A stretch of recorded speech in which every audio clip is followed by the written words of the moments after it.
The biggest difference between Arro card and OpenSky is how they treat risk. One is built around a secured deposit model that uses your own money as backing, while the other focuses on credit building through a more traditional credit card structure with stricter approval rules. By the end, you'll know which one is easier to get approved for, which one actually helps rebuild credit faster, and which one fits better if your credit history is thin or damaged. Start with OpenSky.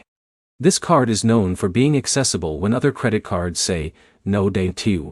It usually uses a security deposit, which acts as your credit limit. That deposit reduces risk for the issuer, so approval tends to be more flexible compared to standard unsecured cards.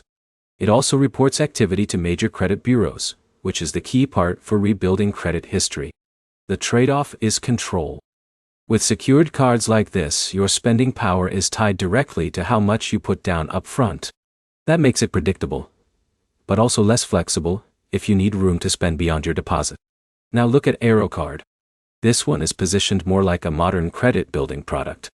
Instead of relying heavily on a deposit-first model, it uses its own underwriting system to decide eligibility.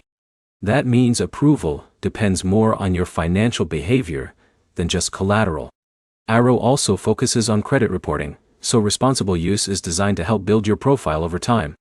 The experience is usually more app-driven, with more emphasis on tracking spending and monitoring progress. The key difference comes down to structure.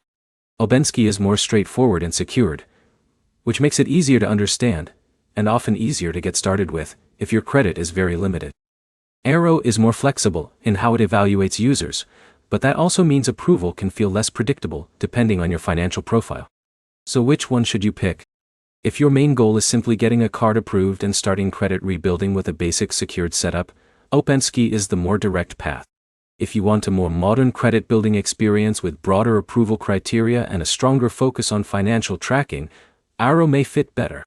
Both can help build credit if used responsibly, because the real driver is consistent payments and low usage habits, not just the card itself.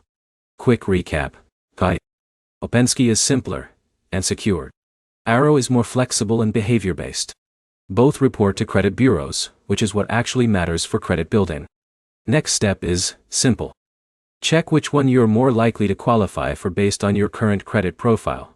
Then stick to one card and use it consistently instead of switching between multiple options.